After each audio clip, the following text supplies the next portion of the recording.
Hello guys, welcome back to scholars odyssey. आज की इस वीडियो में हम एक फेमस वर्क ओथेलो को डिस्कस करेंगे जिसे विलियम शेक्सपियर ने लिखा था और ये नॉवल 1622 में पब्लिश हुआ था। ये एक ट्रेजिक ड्रामा है जिसमें सेंट्रल हीरो अपनी फ्लॉज यानी जेलसी और मिसप्लेस्ड ट्रस्ट की वजह से डिस्ट्रक्शन का शिकार होता है। प्ले की सेटिंग वेनिस में है। इसका पॉइंट ऑफ व्यू ड्रामेटिक है। शेक्सपियर ने प्ले में ड्रामेटिक आयरनी, सिंबोलिज्म और साइकोलॉजिकल टेक्निक्स का यूज़ किया है। सो विदाउट फर्दर डिले हम इसके प्लॉट का डिस्कस करते हैं। स्टोरी की शुरुआत वेनिस में होती है जहां इयागो और रोड्रिगो बात कर रहे होते हैं। इयागो ओथेलो से जेलस है क्योंकि ओथेलो ने उसे लेफ्टिनेंट बनाने के बजाय कैसियो को प्रमोट किया है। इयागो सीक्रेटली प्लान बनाता है ओथेलो को डिस्ट्रॉय करने का। रोड्रिगो डेस्डिमोना से प्यार करता है इसलिए इयागो उसे यूज़ करता है। दोनों मिलकर डेस्डिमोना के फादर ब्राबेंटियो को बताते हैं कि उसकी डॉटर सीक्रेटली ओथेलो के साथ भागकर शादी कर चुकी है। ब्राबेंटियो शॉक हो जाता है और ओथेलो पर ब्लैक मैजिक का एक्यूज़ करता है।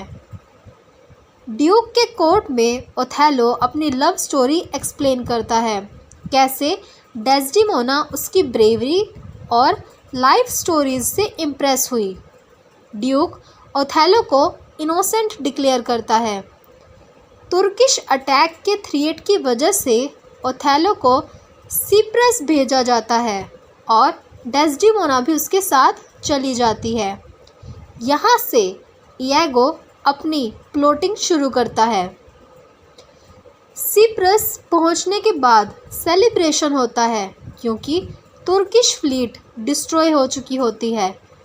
इयागो अपनी इविल प्लान को इम्प्लीमेंट करने की कोशिश करता है, यानी वो यहाँ पर अपना प्लान स्टार्ट करता है। वो कैसियो को ड्रिंक करने के लिए इनकरेज करता है जबकि कैसियो नॉर्मली ड्रिंक नहीं करता। ड्रंक होने के बाद कैसियो एक फाइट में इन्वॉल्व हो जाता है और डिसिप्लिन ब्रेक करता है। ओथेलो कैसियो को पनिश करता है और उसकी पोजीशन ले लेता है। इयागो फिर कैसियो को एडवाइस देता है कि वो डेस्डिमोना से हेल्प मांगे ताकि वो ओथेलो से बात करके उसकी जॉब वापस दिलवा सके। ये एक्चुअली इयागो का ट्रैप होता है। एक्ट 3 में प्ले का मोस्ट इम्पोर्टेंट पार्ट आता है। कैसियो डेस्डिमोना से हेल्प मांगता है और डेस्डिमोना सिंसियरली उसकी हेल्प करने की कोशिश करती है। इयागो ओथेलो के माइंड में डाउट क्रिएट करता है। वो डायरेक्टली एक्यूज़ नहीं करता बल्कि हिंट्स देता है कि डेस्डिमोना और कैसियो के बीच कुछ चल रहा है।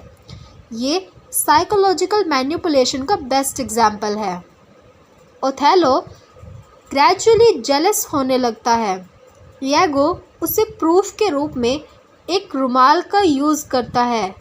ये रुमाल ओथेलो ने डेस्डिमोना को दिया था। इयागो अपनी वाइफ इमिलिया के थ्रू वो रुमाल चुरा लेता है और कैसियो के पास रख देता है। जब ओथेलो देखता है कि कैसियो के पास वही रुमाल है तो वो बिलीव कर लेता है कि डेस्डिमोना अनफेथफुल है। ये मोमेंट ओथेलो के कंप्लीट ट्रांसफॉर्मेशन का पॉइंट है। अब वो एक लविंग हस्बैंड से जेलसी वाला पार्टनर बन जाता है। ओथेलो का जेलसी एक्सट्रीम लेवल पर पहुंच जाती है।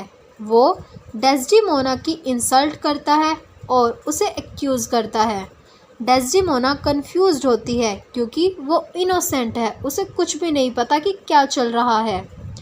इयागो ओथेलो को कन्विंस करता है कि कैसियो और डेस्डिमोना का अफेयर है। वो एक कॉन्वर्सेशन अरेंज करता है जिसमें कैसियो एक्चुअली अपनी मिस्ट्रेस बियंका के बारे में बात कर रहा होता है, लेकिन ओथेलो समझता है कि वो डेस्डिमोना के बारे में बात कर रहा है। ओथेलो डिसाइड करता है कि वो डेस्डिमोना को मार देगा। इस एक्ट में ट्रेजेडी ऑलमोस्ट सर्टेन हो जाती है। फाइनल एक्ट में ट्रेजेडी अपने पीक पर पहुंचती है। ओथेलो डेस्डिमोना को बेड पर सफोकेट करके उसे किल कर देता है, इवन दो वो लास्ट मोमेंट तक अपनी इनोसेंस क्लेम करती रहती है। थोड़ी देर बाद एमिलिया सच रिवील करती है कि वो रुमाल उसने चुराकर इयागो को दिया था। ओथेलो रियलाइज़ करता है कि वो इयागो के मैनिपुलेशन का शिकार हो गया। इयागो का ट्रुथ सामने आता है, लेकिन वो अपने मोटिव्स क्लियरली एक्सप्लेन नहीं करता। एमिलिया को इयागो मार देता है। अपनी मिस्टेक्स रियलाइज़ करने के बाद ओथेलो गिल्ट से भर जाता है और फाइनली सुसाइड कर लेता है। एंड में इयागो को पनिश किया जाता है और ट्रैजिक जस्टिस इस्टेब्लिश होता है। तो यहाँ पर हमारा ये नोवेल एंड होता है। ओथेलो एक पावरफुल ट्रेजेडी है जो दिखाती है कि जेलसी और मैनिपुलेशन इंसान को कैसे डिस्ट्रॉय कर देता है। ओथेलो एक नोबल हीरो से ट्रैजिक विक्टिम बन जाता है और इयागो इविल मैनिपुलेशन का सिंबल बनकर सामने आता है। सो इस नॉवेल्स की थीम्स हैं जेलसी, मैनिपुलेशन एंड डिसेप्शन। इसमें है इयागो का psychological control, appearance versus reality, जो दिखता है वो सच नहीं होता, ट्रस्ट एंड बिट्रेयल, ओथेलो गलत इंसान पर ट्रस्ट करता है यहाँ पे, love and tragedy, pure love jealousy की वजह से डिस्ट्रॉय होता है।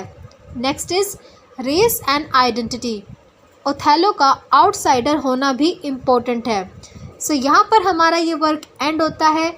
आई होप आपको ये नोवेल अच्छे से समझ में आई होगी। If you like this video, subscribe, like and share with your friends. Soon we will meet in the next